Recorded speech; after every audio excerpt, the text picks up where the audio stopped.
Jeremiah chapter 3 and verse 14. Turn, O backsliding children, saith Yahweh Hashem Yahushai, for I am married unto you, and I will take you one of a city and two of a family, and bring you to Zion. First and foremost, I want to give all praises, honor, and glory to Yahweh Hashem Yahushai. I want to give double honors to the apostles of great medicine and do rule well. Salutations to the men of the Hope Land Sensei elect. This is your brother Makazar from a Trinidad camp. Just want to do a little edification for the elect's sake. And this lesson would be, I'm not sure we're going to name it yet, but this lesson is going to be about, brothers in the faith that have unruly children. All right? Now, we have to remember that, we in Babylon the Great and Esau rules this kingdom that we live in. And Esau is a bitch ass. All right? And what Esau's main goal is to cause dystopia and to destroy the structure of the house. All right? So Esau paint this image as though, everybody has this opinion, that the children, if they don't feel like listening to the parents, they don't have to. They are their own individual. They could do what they want, make their own decisions. All right? And not be obedient unto their parents. All right? And, basically they could do whatever they want. But according to the Most High, is not so. All right, let me see if I can find this precept real quick. Boom, boom, boom. Leviticus 19, verse 3. It says, I said verse 2. It says, speak unto the congregation of the children of Israel, and say unto them, ye shall be holy, for I, Yahweh Hashem Yahushai, your God, am holy. Ye shall fear every man his mother and his father, and keep my Sabbaths. I am Yahweh your God. So he said you have to fear every man, your mother, and your father. All right? So, these children that we make in this time, they don't fear their parents. They buck up. They come up in your face like, they want to fight you like, they are your parents. They're your boss. All right? And like they're lords over you, that basically they could tell you what they want, they could act how they want without repercussion because Esau's laws defends them. All right, they could shout at their parents, catch tantrums. Guess what? In my house, I'm the boss, so I'm the only person who can catch a tantrum in my house. All right. Now my children young. Now if they were old and think that they could be more boss than me and catch tantrum under my roof, well then guess what? That is the same instant they have to leave my house. You go and build your own house. All right? And that is where some men in the truth and some women in the truth they have to do. They have to basically harden up. They have to toughen up because according to the ancient customs, guess what? Israel never used to play that game, with unruly children. All right, so we were made soft and so compassionate that this is our children and we have to abide with them. Now we don't have to do that. All right, they have to abide with us. They have to abide under our roof, under our rules. All right. So for brothers and sisters who have children in the truth that unruly, this lesson is for you. All right. The Lord said he gonna choose you one of a city and two of a family and bring you to Zion. All right. Not because you need truth means that your son or your daughter gonna be saved. Hey, not because you need truth mean your wife gonna be saved or your husband gonna be saved. That is why in Philippians 2 and 12 it says, work out your own salvation with fear and trembling. Every man have to work out his own salvation. All right. And if you have a child in the truth that probably at one time used to listen and be obedient to the word, now they go on aside, want to do their own thing and chasing after the world, then guess what? You can't do nothing about that child. That child want to do that. Hey, leave that child. If you talk to that child, as the scriptures say, if a man be an heretic after the first and second admonition, reject. Just like you would treat any stranger in the world, when it comes to the truth, you treat your children the same way. If they want to not listen and give heed to the word, hey, leave them alone. All right? But, if still demand respect in your house, but concerning the truth, hey, don't teach them how to shy. Leave them alone.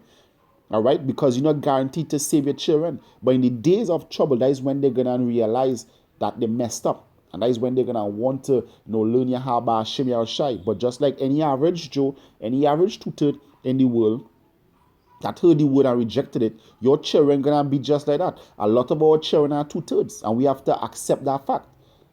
Not because we are potential members of the elect means that our children will be saved. It's not guaranteed. It's not guaranteed. All right? They stand a chance of the hope of salvation, but it's not guaranteed. All right? This is the book of Acts. Acts chapter 16 and verse 31. All right? So this is the prison guard who was speaking to here. It says, and this, I said at verse 30, and brought them out and said, sirs, what must I do to be saved? And they said, believe on the Lord Yahushai, and thou shalt be saved and thy house. So if you believe on the Lord Yahushai, you shall be saved and your house. But how your house gonna be saved? When you bring the word to them, they also have to believe. It's not because you are not Yahushai. Your sacrifice does not cover Israel. Yahushai's blood covered Israel, covered the elect of Israel. For your house to make it, your house also have to believe in Yahushai. All right? That is why the scriptures say the unbelieving wife is sanctified by the husband, because the believing husband will say, you know what? No pork in my house. You dress moderately. And more those ways and ideas will rub off on her until she start to conform to a life of righteousness. I've seen it happen. All right, the wife don't necessarily believe in Yahweh, but just because of the husband, she start doing things of a biblical standard and evidently believe in the Lord. All right, and it's the same with your children. If you have a wife and your wife basically just want to do her own thing, want to walk in the streets with her pants all the way up in her ass, half naked, and do whatever she wants, go party, commit adultery. Hey, guess what? That she just gonna be destroyed. She's a whore. She's gonna be destroyed. And if your children want to be the same way, guess what? They're gonna be destroyed also. But if they listen to you and turn to the Lord, because you brought the word home, they also will be saved. All right. Verse 32. It says, spare it a second. All right, so I care about that. There's Acts 16 verse 32. It says, and they spake unto him the word of the Lord, and to all that were in his house. So they spoke the word unto him and all that were in his house. So they spoke to the brother and his family. And he took them the same hour of the night and washed their stripes and was baptized, he and all his straightway. So all the house believed. So not because he believed means all the house gonna be saved just because he believed, but because they also believe, because they also receive the word. So if you are a brother or sister in this truth and you have family and they reject the word, not because you believe means they're gonna be saved. They also have to receive the word and also have to seek their own salvation. All right. So you have to get with the fact that, guess what, your children not necessarily gonna make it if they want to do their own thing. It says, and when he had brought them into his house, he set meat before them and rejoiced, believing in Yahweh with all his house. So all him and on all his house believed on the Lord. It wasn't just him alone. All right, that is what they tell him. Believe on the Lord and you and the house can be saved. That is the reason why all his house was saved, because they also believed. If you are a man in this truth with children and they don't believe in this word, you just have to continue doing. You just have to come to the reality that, guess what? Some of your children are not going to make it. All right? If they don't believe, they're not going to make it. They are not going to make it. You have to just get with that reality. Because not because they are your children means they are not two-thirds. All right? Not because they are your children means they are not two-thirds. They will not all be saved. All right? You have to understand that. All right? This is the book of Deuteronomy, chapter 21 and verse 18. It says, if a man have a stubborn and rebellious son, so these the brothers who have children in the truth, which will not obey the voice of his father or the voice of his mother, and that when they have chastened him will not hearken unto them. So it's either a son or a daughter, it don't matter, right? Then shall his father and his mother lay hold on him and bring him unto the elders of his city and unto the gate of his place. And they shall say unto the elders of his city, this our son is stubborn and rebellious, and will not obey our voice. He is a glutton and drunkard. And all the men of his city shall stone him with stones that he die. So shall thou put away evil from among you, and all Israel shall hear and fear. So you think this law done away with? No, it's not done away with. It's just because we in this captivity, we can't execute this law. But guess what? The Most High is the judge. The Lord judging the righteous. Just remember this. So don't think because we can't put you to death physically in this kingdom doesn't mean the Lord Yahweh Hashem Yahushai won't. And you know, if your children, you know, and when I say your children, I'm speaking to like children that are above the age of 12 years, you know, from adolescent age going into adulthood. All right? They want to be stubborn and rebellious. Guess what? The Lord Yahweh Hashem Yahushai gonna put them to death if they don't want to give heed to this word. The Lord is going to put them to death. Just like what happened in ancient Israel, it's gonna happen.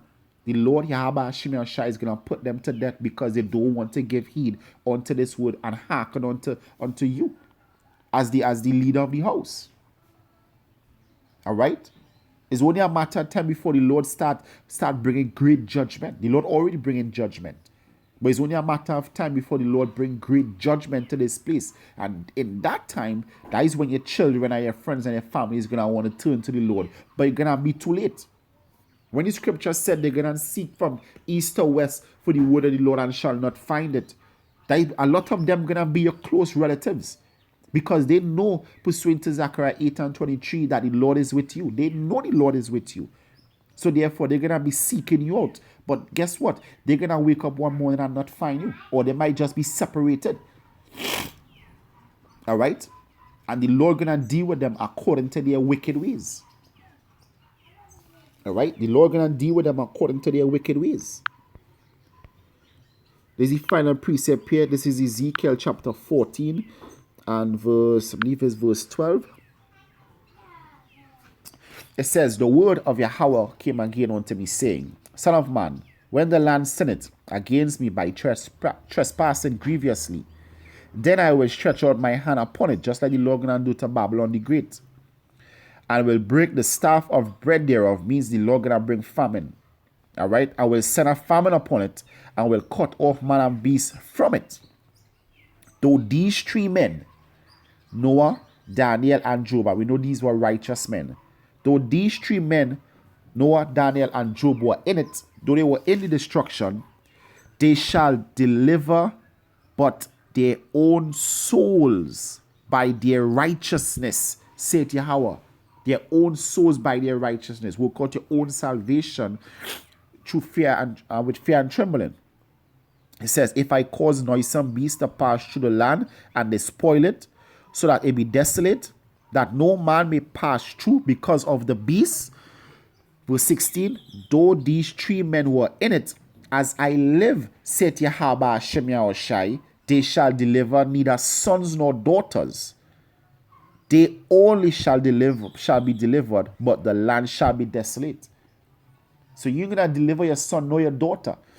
All right, they also have to work on their own salvation. And if they hear the word and they are of the age to receive the word and they reject the word, guess what? They're not going to be delivered. They're going to be destroyed. So we have to come to the reality that some of our children not going to make it. They're not going to make it. They're going to be destroyed. All right? And this is what's going to happen to the multitude of unruly children. All right? It sounds bitter, but guess what? That is the reality of things. All right? And as the Lord said, lovest thou this people more than him that make them, you have to love the Lord more. All right? So with that, I hope it was edifying. I want to give all praises, honor, and glory to Yahweh Hashem Yahushai. I want to give double honor to the apostles of greatness who do well. Salutations to the men of the whole land, saints elect. There's your brother Makazan from Trinidad. Come say Shalom and stay strong. Shalom.